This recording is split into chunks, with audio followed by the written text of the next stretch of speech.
I hate the grind mindset. I think it's toxic, it puts way too much emphasis on productivity and can actually be harmful. However, my life kind of sucks right now, so I'm gonna try it for 30 days. That's 30 days of no video games, no alcohol, no junk food, no social media, and no hanging out with friends. Not that that would be really difficult in my situation. And I'll be working as much as possible and exercising every day. And in my free time, I'll be doing something that benefits me. Writing, reading, music, learning something new. And it starts tomorrow, 5 a.m. No excuses.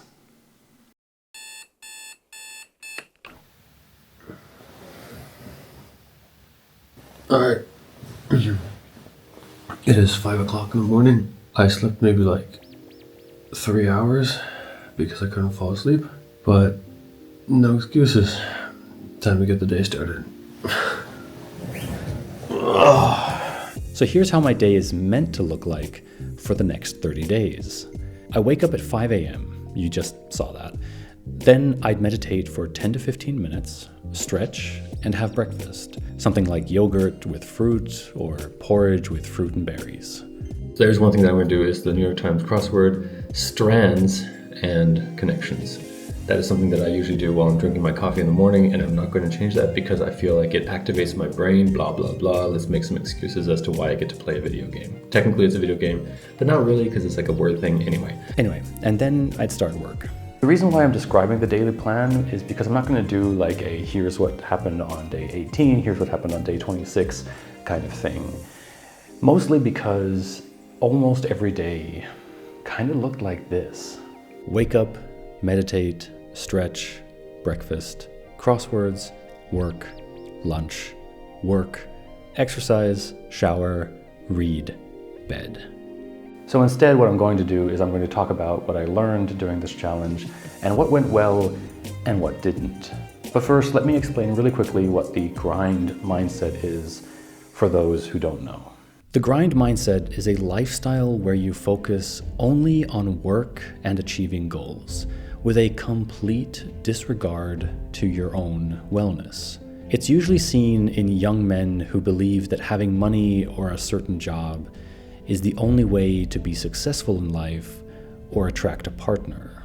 It can also be coupled with an incorrect interpretation of Stoic philosophy spouted by certain people online in order to justify ignoring your feelings.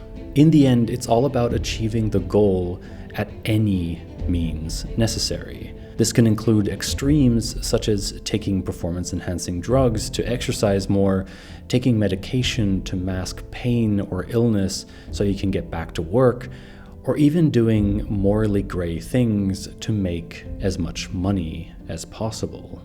So now that we're all on the same page, let's get to the things that went well for me. Work. Whoo boy, was this a month of work. I really did pick the perfect 30 days to focus on work because I definitely had some. I had 8 freelance projects, a guest teaching gig for 3 classes, a job interview that required a test project, some volunteer work that I do, and the videos I did for YouTube. It was a lot. But what I really noticed was how much time I actually had for everything, and that I could have always been doing more. I did a lot of work yesterday. I finished all the videos yesterday. I researched the next video. I wrote the entire script this morning, and instead of just being like, I'm done, I'm fine for the day, I just went on to the next thing, and I had lunch a little early, and then I started working on the application, and it's kind of done now. It works. Like it's no, it's not allowed to be. It's not allowed to be. It's not allowed to be good. I mean, this part is still good, but I believe that in a week I'm going to be completely close to like a burnout or something, but so far things are going well, so I need to kind of just keep this ball rolling. I really started to notice it in the first week when I was finishing the first couple of projects I had. There was at least 4 hours of work scheduled for that day, but I didn't have any projects left to do. But I was in the mindset of having to do something work-related. So I decided to take some self-portraits. I went through the effort of putting up lights, moving furniture, putting on a suit, and just trying stuff out. It was honestly just me testing out taking portraits at an f-stop of 5.4, but resulted in some of the best pictures I've ever taken of myself. And I'd noticed that over and over again. I'd normally be at the point where I'd quit for the day because I had done what I needed to do. But instead, I found something to do. And as a result, I never felt like I wasted a day. It led me to apply for jobs that I probably would have pushed off until I felt like doing it. I even got an interview the same day I sent in the application one time, just because I didn't wait for the weekend. And by already being in the mindset of working as much as possible, it helped when I had to put in extra hours making a product video for the third round of interviews while also working on my freelance projects. I have never worked as much as I did in those 30 days. And it reminded me that as a freelancer, how important it is to have a scheduled time of work. And not just stopping because you've done what you needed to do, because there's always something else to do. Forcing myself to read every evening was amazing. It became easier and easier every day. And in the end, I read 3 books in 30 days. I don't think I've ever read that much before. It started off as something that I had to force myself to do, but very quickly became one of my favorite things to do. I've always been a fan of reading, but I never found the time.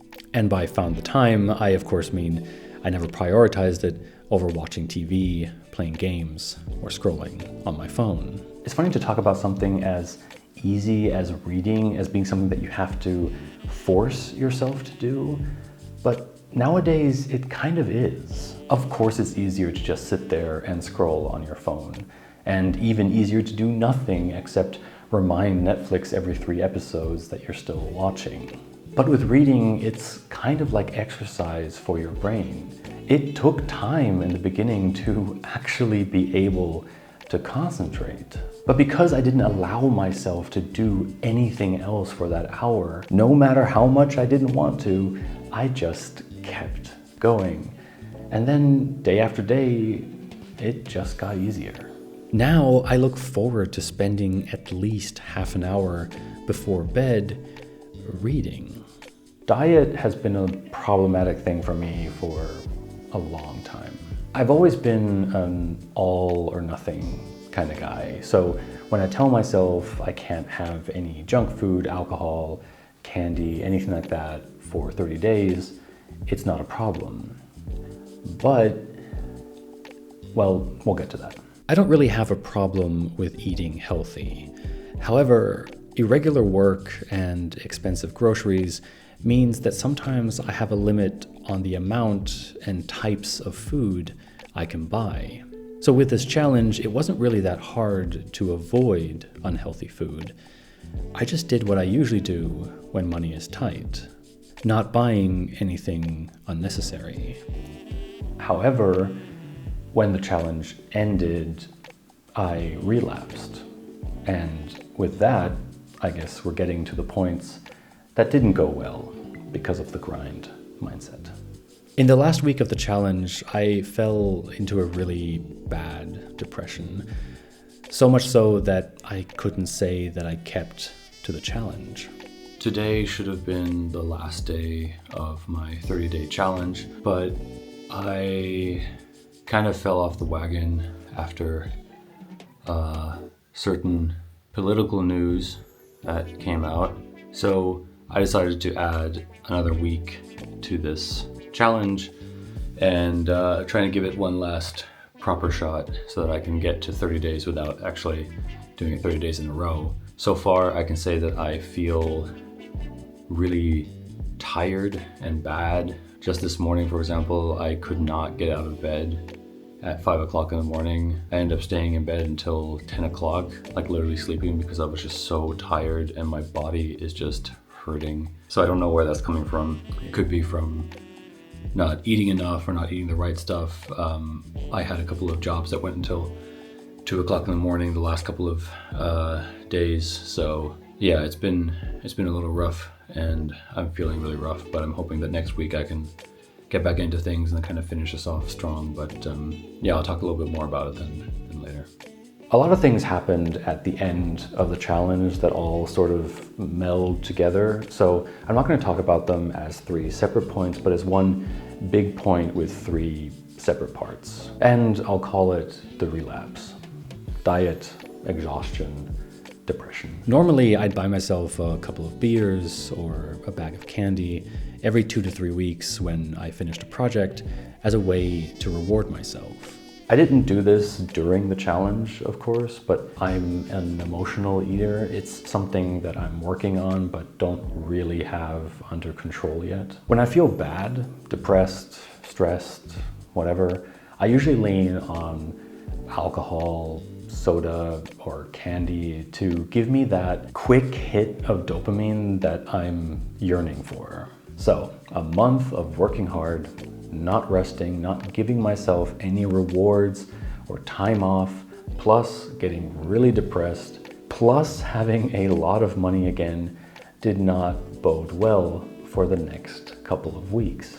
I bought too much of everything. It seemed like every grocery trip after the challenge was over included alcohol, candy, chips, something like that.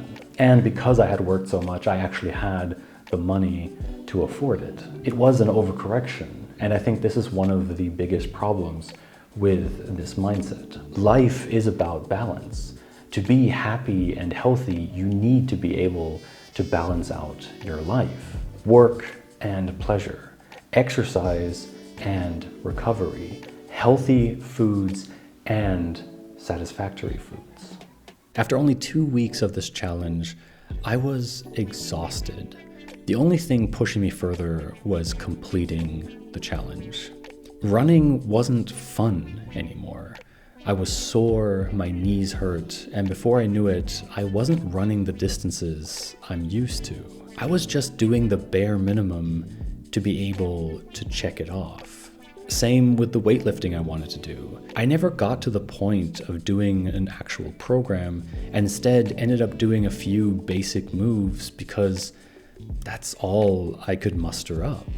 During the final week when I got really depressed, having this mindset actually just made things worse. Instead of letting myself take the time I needed to rest and take things a little slow for what could have been just 1 or 2 days, turned into a week of incompetence because I kept telling myself what a loser I was for not being able to keep up with the program.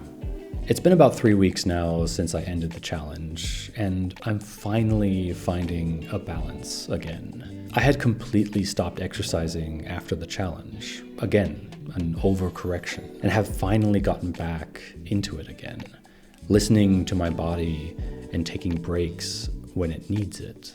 I'm no longer buying frivolous foodstuffs, and I'm using the extra money I earned on buying healthier treats that were normally out of budget for me. I started this challenge because I was unhappy with where I am in life. And I think a lot of people, especially men, look to the grind mindset as a solution. The thing is, it did knock me out of where I was by teaching me, or at least reminding me of a couple of things that I had forgotten, like keeping to a work schedule. As a freelancer, it's really easy to just wait for the regular clients to show up with new projects and spend the rest of your time doing nothing because you don't have to. But having that set time every day dedicated to work is something that I will continue from now on. Even if I'm working on a personal or unpaid project, I'm still gaining experience, and I can go to bed without feeling like I wasted a day. I also still get up at 5 a.m. and meditate every morning. It's not something that I would advise everyone to do, but it's just something I really, really enjoy. I like having slow, quiet mornings. It gives me the time to meditate, make breakfast, enjoy my cup of coffee and my crosswords before other people have even woken up. I usually don't start work until 7:30 or 8, which is a totally normal time for other people to start working as well. The difference is I've had a calm, stress-free morning. And I did do this before when I had a full-time job and a commute. It just made such a difference to my day. But this does include having to go to bed early, which for me is 9 p.m. This might change in the future if I get a partner that I want to spend the evenings with, but for now, 9 p.m. is a good bedtime. Another thing that stuck is reading before bed. Since I didn't allow myself to watch TV or play video games after I was done with work for the day, I would really force myself to read. And sometimes that would be 2 hours of reading. And as I said before, it was a struggle at first. I was so bored. But because I had nothing else to do, I just kept reading. And before I knew it, I was looking forward to it. Now, at a minimum, I read 1 chapter of a book every night before bed. It honestly really relaxes me and kind of puts my body in the mindset of going to sleep. My days now feel much better. I can eat a more varied diet because my grocery budget has increased. I concentrate better because of my daily meditation and reading. And I never feel like I wasted a day because I always work a minimum of 8 hours. And in the couple of hours that remain during the day, I allow myself to hang out with friends or play a video game. I just never let one thing take over completely anymore. So there you have it, my experience with the grind mindset. There were a lot of positives that I gained from doing this challenge, but they do not outweigh the negatives. As I said before, life is about balance. The only way you can be happy and fulfilled in life is to find that balance. Forcing yourself to work hard every day, no matter what your body is telling you, might be a great way to achieve certain goals in the short term, but I believe balance will always come in one way or another. If you exercise too much without rest, you will get injured. If you work too hard for too long, you will burn out. If you don't enjoy your diet, you will overcompensate when given the opportunity. So instead of doing this challenge yourself, I hope that I was able to impart the knowledge that I gained from putting myself through it, and that you can find some balance in your own life. Thank you for watching.